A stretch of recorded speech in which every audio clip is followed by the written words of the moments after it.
Hello guys, I'm here. Kasama ko na naman ang aking mga bulilit, ang aking apo at ang aking bunsong anak. So, andito kami sa Tulip. Look at that.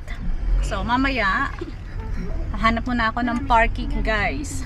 Okay? Parking is available, so you can come with car.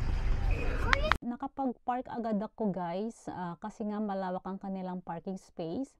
Sa mga may dalang baby car, it easier to park kasi pagbaba mo lang ng parking, dyan na agad.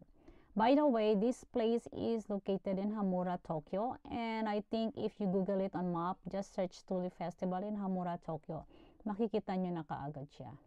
Itong lugar na ito is super enjoyable. Iba't ibang kulay ng tulips. Ang sarap sa mata. Hindi lang mga bata ang mag-enjoy dito, pati na rin ang mga matatanda. Ang sarap mag-picture taking sa favorite color mong flowers. Kayo po, ano bang favorite colors niyo dyan? Dahil nga po ito ay festival dito sa Japan, normal na yung merong kainan. Marami nagbebenta ng mga foods, especially yung ice cream na yan or parang halo-halo nila. So, naghati-hati na yung mga bata, yan lang, nag-enjoy na sila. So, no need to buy many food.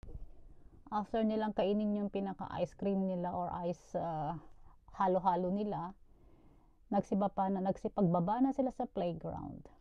Ayan, ang pakalawak po ng playground diyan.